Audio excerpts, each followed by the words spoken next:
I think one of the big differences that we are going to see with this outbreak of Ebola and Congo Crimean hemorrhagic fever is that you're going to see doctors colluding with government officials to cover this up.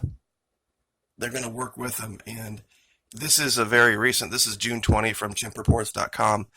Doctors praise government for its quick response to Ebola outbreak.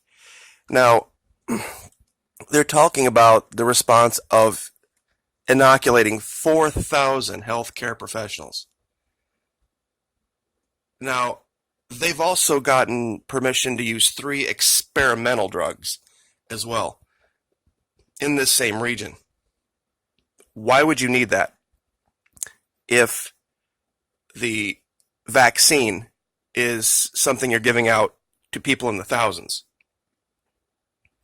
You know, these websites from the continent of Africa, like Chimp Reports, are giving you the front line information. And when they start doing this, that's when you really need to be worried. And we're seeing this mimicked now in this new report from the island of Fiji. Believe it or not, they are putting out some baloney story. I thought for sure they would at least bother to cook up something believable. But the Ministry of Health and Medical Services has ruled out infectious disease as a cause of the deaths of Texan couple David and Michelle Paul. In a statement yesterday, the ministry said investigations with international partners are continuing to determine the cause of death. Samples sent to CDC found no traces of viral or bacterial causes. Now, you have to read the way they phrased this. Samples sent to CDC found no traces of viral or bacterial causes. What that's saying is that some samples, not all samples, I'm sure there were some samples they sent that tested negative.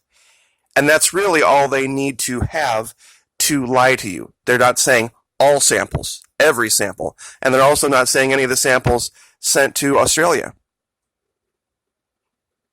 And I think they're going to do this now. They're going to attempt to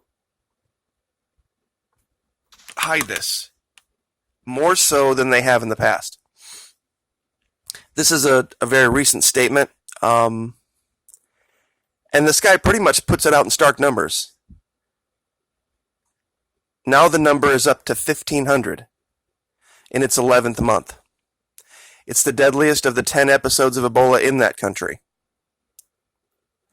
Until we reach 0 cases for an extended period, the risk that the virus could spread will remain very real. But as you read through this, they've stopped talking about things in an emergency way. And what I mean by that is, here's an article from last March. Now here they have looks like 3 or 4 layers of Ebola-proof snow fencing and a guy all wrapped up, and they're saying it's really worrying right now. It's not under control. And this was 24 March 2019. And when they're writing about it 3 months ago, they're speaking about it in the most stark of terms.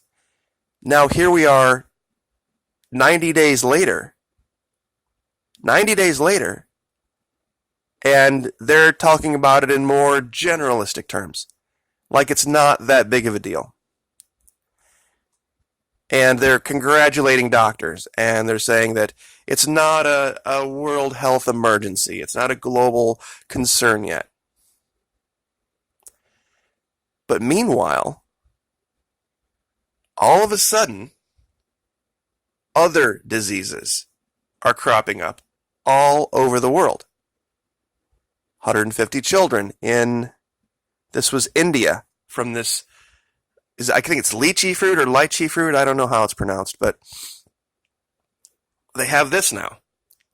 We have the Nipah virus, we have dengue. All of a sudden, they're declaring measles outbreaks and pandemic measles in these same areas as Ebola. Now, the odds of two separate diseases running rampant, running completely unchecked through an area like this at the exact same time, especially when one wasn't even reported up until like maybe a week ago, maybe 2 weeks ago, the whole measles thing. We had an entire Navy ship that could not come into port, that it stayed out at sea for 5 months because of mumps. And then when they said it was mumps, they were cornered on that, and they said, wait a minute, you have a ship full of brand new sailors that as soon as they came in the military, they were inoculated against mumps. And they go, well, it's not really mumps, it's a mumps-related thing, and it's really only 25 of the crew. And that's the reason you couldn't go to port? Really? So there are events happening all around the world, and I know everybody's probably paying attention to the whole issue with the drone over in Iran. The only thing I'm going to say about that, I guess if you go looking for war all around the world, couldn't get one in Venezuela, couldn't get one in Africa, couldn't get one in Yemen, I guess this is the one that this particular administration is going to have to settle for. You push people to the breaking point with weaponizing our economy. And in any future government, that's something that's going to have to be looked at. I don't know how we can say that it is right and proper that any administration, no matter who it is, uses our currency and uses our economy as a weapon of war against other nations. Saying that if you don't do this for us, or you don't do that for us, or if you don't change your government this way or change your government that way, we're basically going to bankrupt you.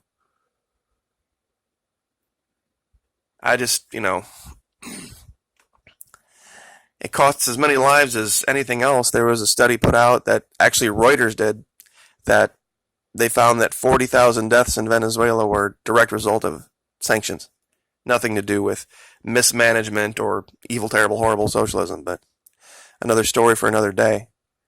But this is the worrying part about this, it really is that 3 months ago, they were saying, we need to get this out, we need to let the world know about this, we need to make sure that people can help us with this. And now, all of a sudden, it's all hush-hush. Or it's not really hush-hush, but they are just saying that, well, we need to have a measured response.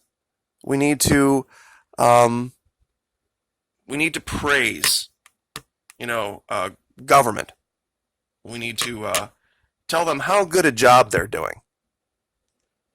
And it just seems inappropriate to me that unless the thing has been completely gotten rid of and there's no cases and it's been done so in a timely manner, there's no place for doctors to be praising government for its quick response.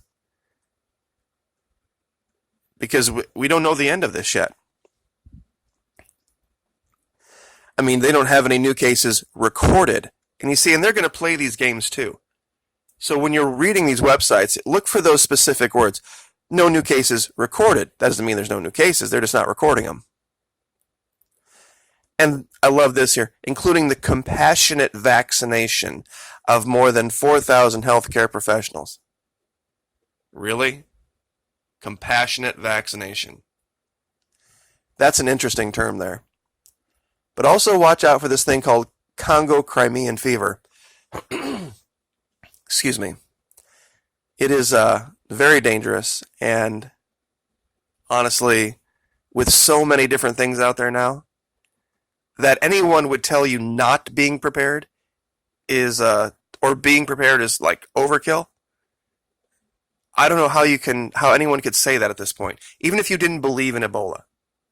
With everything else going on, how could you say that going out, especially in tourist season, where we're going to have people here from all over the country? Well, here in Florida from all over the country for sure, but here in this country from all over the world. You can't you can't be too careful, because if you're wrong, then what? I guess we'll leave that there. Like, share, subscribe.